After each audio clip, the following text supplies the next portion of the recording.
Syria থেকে পালিয়ে পরিবারের সদস্যসহ রাশিয়ায় রাজনৈতিক আশ্রয় নিয়েছেন ক্ষমতাচ্যুত প্রেসিডেন্ট বাশার আল আসাদ।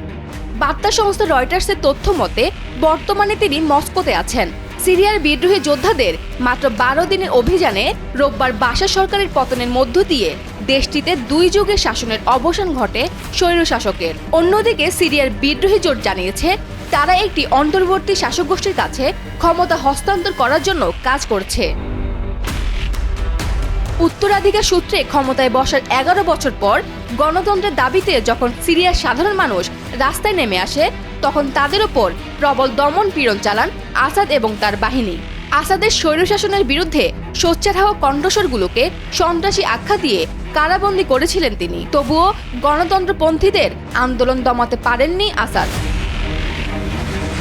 একসময় সিরিয়াতে গৃহযুদ্ধের সূচনা হয়। এর পরের বছরগুলোতে আসাদ বিদ্রোহীদের ওপর কঠিন থেকে কঠিনতর হতে থাকেন। এতে কয়েক হাজার সিরিয়াবাসী নিহত হন। সে সময় বেসামরিক মানুষের বিরুদ্ধে রাসায়নিক অস্ত্র ব্যবহারের দায়ে অভিযুক্ত হয়েছিলেন আসাদ। অন্যদিকে ক্ষমতাচ্যুত হওয়ার পর সিরিয়ার প্রেসিডেন্ট আসাদ পরিবার নিয়ে রাশিয়ায় মস্কোয় পৌঁছেছেন। রাশিয়া তাদের মানবিক কারণে আশ্রয় দিয়েছে। রোববার রাশিয়ার রাষ্ট্রীয় গণমাধ্যম সংস্থা ক্রেমলিনের সূত্রের বরাত দিয়ে এ তথ্য জানিয়েছে ব্রিটিশ গণমাধ্যম বিবিসি।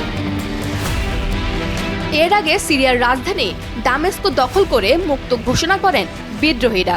রোববার তারা দামেস্কো দখল করে প্রেসিডেন্ট আসাদ সরকারের পতনের ঘোষণা দিয়েছেন।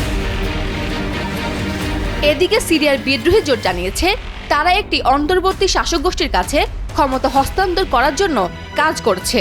জোটটি জানিয়েছে মহান সিরিয়ান বিপ্লব আসাদ সরকারকে উৎখাত করার সংগ্রামের পর্যায় থেকে সিরিয়াকে একত্রে গড়ে তোলার সংগ্রামে উন্নীত হয়েছে। ব্রাসেলস ভিত্তিক থিঙ্ক ট্যাঙ্ক ইন্টারন্যাশনাল ক্রাইসিস গ্রুপের সিনিয়র বিশ্লেষক বলেন, নতুন সরকার যেমনই হোক, সামনে অনেক চ্যালেঞ্জ মোকাবিলা করতে হবে তাদের। দেশটিতে বিভিন্ন বিদ্রোহী গ্রুপ থাকার কারণে নানা বাধার মুখে পড়তে হতে পারে ক্ষমতা গ্রহণকারীদের। বিশ্লেষকরা বলছেন, দীর্ঘদিনের গৃহযুদ্ধ কবলিত সিরিয়াকে আবার সংঘাতের দিকে ঠেলে দেওয়া এড়াতে এমন ঘোষণা বিদ্রোহী নেতাদের পরিপক্কতার উদাহরণ। ফারজানা আমিন, কালের কণ্ঠ।